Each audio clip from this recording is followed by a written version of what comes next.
सबके लिए अलग अलग तरह से आती है। किसी के लिए यह आराम करने का बहाना है, तो किसी के लिए कुछ ज्यादा पाने का मौका। साउथ मुंबई के सबसे पॉश सोसाइटी में से एक शेखर कोऑपरेटिव सोसाइटी के 28th फ्लोर पर फ्लैट नंबर 2802 से बाहर निकलते सोसाइटी के चेयरमैन शेखर मुंडे और उसके भांजे सचिन के लिए भी रात एक मौका बनकर आई थी। रात के 9 बज रहे थे।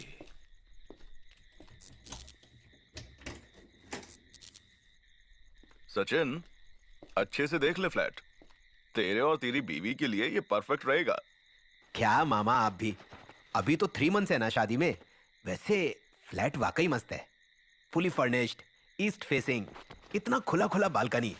इधर 2 करोड़ से नीचे कोई बालकनी देता ही नहीं है। कोई और होता तो मैं देता भी नहीं, पर तू तो मेरा भांजा है रे। तेरे से ज्यादा रोकड़ा लेके अपनी बहन से मार थोड़ी खाना मेरे को। सचिन अमेरिका से खूब पैसा कमाकर भारत आया था। उसका मन था कि वो अब शादी के बाद मुंबई में ही बस जाए। मुंबई में फ्लैट लेने के लिए उसे अपने प्रॉपर्टी बिल्डर कम सोसाइटी चेयरमैन मामा से बेहतर कोई और न सूझा। मामा भी ऐसा जो उसे 2.25 करोड़ का फ्लैट बस 1 करोड़ में देने को राजी था। पर सचिन को क्या पता था कि इस 2802 नंबर फ्लैट को खरीदना तो क्या, कोई रेंट पर लेने की भी हिम्मत नहीं कर रहा था।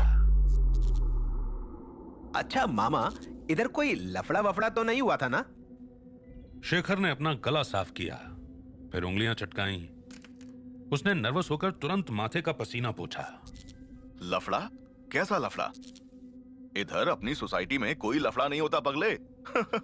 अबे सुन, इधर तू रहना मस्त तेरी बीवी के साथ। 28th फ्लोर से देखना मुंबई को। लफड़े उधर नहीं होते, छोटी चौल में होते हैं लफड़े, समझा? अपन इधर तक नहीं आने देते लफड़ों को। तो उधर बालकनी से लफड़ा होते देखना और ड्रिंक एंजॉय करना। अच्छा मामा, ये पूरा फ्लोर खाली है क्या? कोई भी नजर नहीं आता। वो क्या है ना, अभी गर्मियों का छुट्टी है, इसलिए सब बाहर गया हुआ है। और ऐसा है कि इधर सब लोग आता तो बॉम्बे के बाहर से ही आता है ना। वो एक्टर्स, राइटर्स, बिजनेस वाला, सब बच्चों का छुट्टी होते ही मुंबई से यहाँ से खिसक जाता है। कोई खंडाला होएगा तो कोई गोवा, कोची। वैसे तेरे को क्या? हाँ हाँ, पर मामा देखो ना, अभी सिर्फ 9 ही बजा है, पर सन्नाटा बिल्कुल 1 बजे वाला है। और ये ट्यूबलाइट काय को इतना फ्लिक फ्लिक कर रहा है? बिल्कुल मेरी बहन पर गया है तू, वो भी ऐसे ही डरपोक है।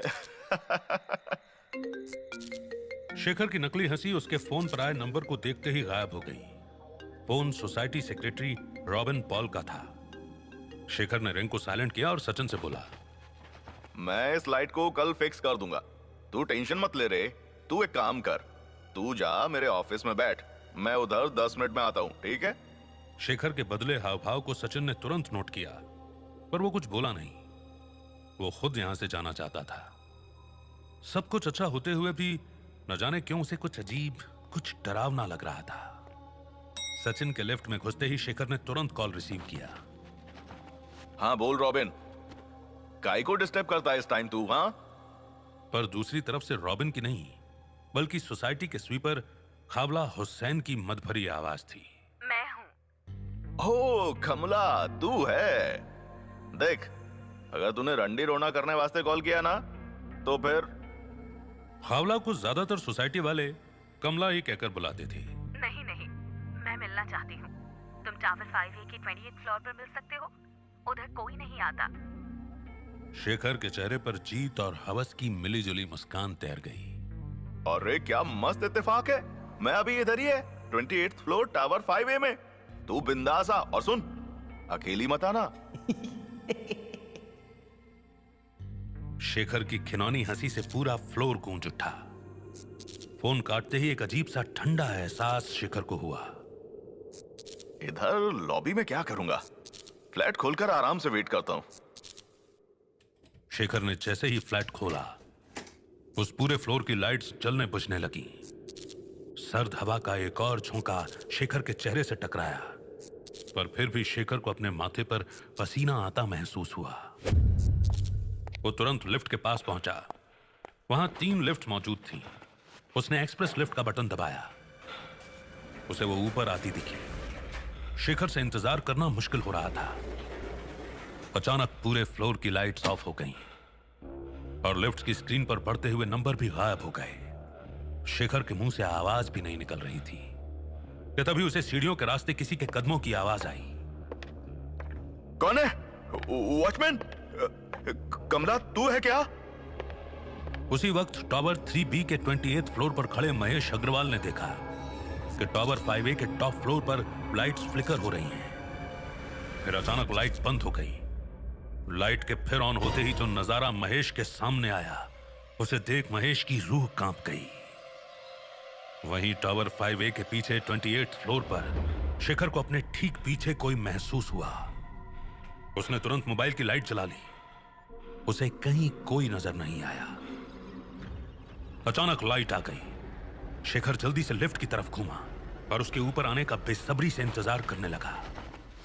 बाहर में जाए साली कमला, एक बार यहां से निकल जाऊं फिर बताऊंगा। अचानक अपने पीछे किसी की भारी भारी सांसें लेने की आवाज सुनकर शेखर की हवा खराब हो गई। उसने तय कर लिया था कि वो पलटेगा नहीं, लेकिन फिर लिफ्ट के ऊपर आते नंबर्स अचानक उसे लेटर में चेंज होते दिखाई देने लगे।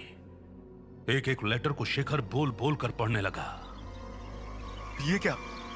लिफ्ट को क्या हो गया? इसमें नंबर की बजाय लेटर्स क्यों आ रहे हैं? HELL, hello? तभी उसे एहसास हुआ कि कोई खुले हुए फ्लैट की तरफ तेज भागा। शेखर ने डरते डरते उस तरफ झांक कर देखा। उसे कोई नजर नहीं आया। शेखर को लगा ये उसका वहम है, पर वो जैसे ही घूमा, उसके गले पर अचानक से किसी ने दांत गड़ा दिए। शेखर ने मदद बुलाने की बहुत कोशिश की, पर उसके गले से घुटती हुई चीख के अलावा कुछ ना निकला। दूसरी ओर टावर 3B के टॉप फ्लोर पर खड़े महेश ने जब खून का फव्वारा देखा तो वो घबरा कर अपनी बालकनी में बेहोश होकर गिर पड़ा। सुबह के 7 बजे टावर 5A के सिक्योरिटी गार्ड ने खावला को ही लिफ्ट से ऊपर जाते देखा। यूं तो खावला को जो पहली नजर देख ले वो उसकी खूबसूरती का कायल हो जाता था। न जाने कितने मर्द उसे रानी बनाने का दावा कर चुके थे, पर थी वो असल में शेखर सोसाइटी की स्वीपर। अपने क्लीनिंग के काम के अलावा भी उसे बहुत से ऐसे काम आते थे जिनको करके वो ठाठ से रहती थी। रोज वो सबसे पहले 5A टावर के टॉप फ्लोर से ही गाते गुनगुनाते हुए क्लीनिंग शुरू करती थी, पर आज 28th फ्लोर पर घुसने से पहले ही उसका चेहरा पीला पड़ने लगा था। वो डरते डरते 2802 की तरफ बढ़ी। उसके सामने सोसाइटी चेयरमैन शेखर मुंडे की कटी फटी लाश पड़ी हुई थी। खावला जोर से चिल्लाई और चक्कर खाकर गिर पड़ी। पुलिस वहां तुरंत पहुंच चुकी थी। बांद्रा के सबसे बड़े बिल्डर कम सोसाइटी चेयरमैन का खून हुआ था। यह न्यूज आग की तरह पूरे बॉम्बे में फैल चुकी थी। सोसाइटी के बाकी लोग अपनी अपनी बालकनी पर खड़े होकर यह नजारा देख रहे थे। टावर 5A के लोग वहीं पुलिस के आसपास जमा हो गए थे। पुलिस के साथ साथ फॉरेंसिक टीम भी वहां अपना काम कर रही थी। पुलिस इंस्पेक्टर राजेश रहाणे ने सबसे पहले खावला को बुलाया। एक बात बता, तू इधर बाइक का काम करती है क्या? और तूने ही सबसे पहले बॉडी को देखा था, है ना? हाँ साहब, मैं रोज का माफी किधर झाड़ू करने को आई थी, लेकिन इधर आई तो देखा शेखर साहब ऐसे लुढ़के पड़े थे और उनके आजू बाजू सब खून खून। तू ये बता कि तू जब यहाँ पर आई तो फ्लैट नंबर 2802 का गेट खुला मिला था क्या? खावला की आंखें दहशत से फैल गईं। हाँ साहब, उसी ने किया है, वही है, शेखर साहब को वही खाया होगा। राजेश चौंका। उसके साथ खड़े 2 हवलदार और एक सब इंस्पेक्टर भी चौंके। कौन? क्या बकती है तू? हाँ, नाम बता, नाम। मोहसिन सैफी। तभी एक पड़ोसी चिल्लाया, वो कैसे हो सकता है? वो तो 1 साल पहले इसी फ्लैट में फंदा लगा के आत्महत्या किया था।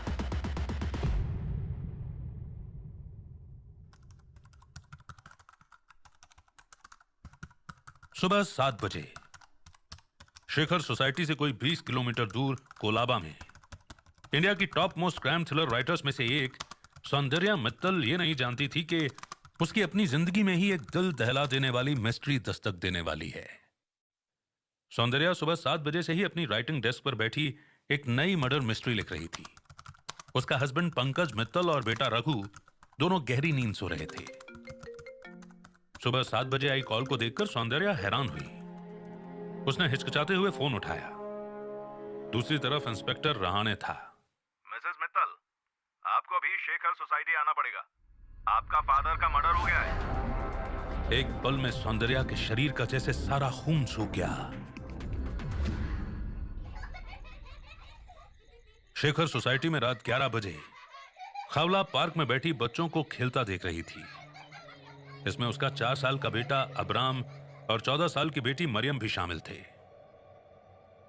सुबह से कई पुलिसिये, मीडिया वाले और सोसाइटी के निवासी खावला से एक ही सवाल बार बार पूछ चुके थे, पर खावला ने हर बार एक ही जवाब दिया था।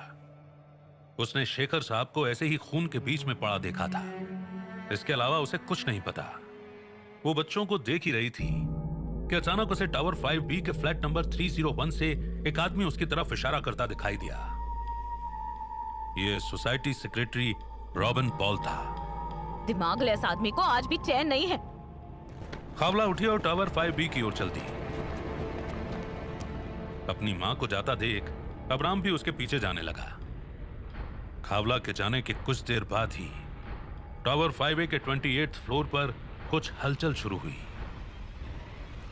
रीम रीम तंत्र भूत बाधा मंत्र, रीम रीम रक्त आहुति, रीम रीम तंत्र भूत बाधा मंत्र, रीम रीम रक्त आहुति।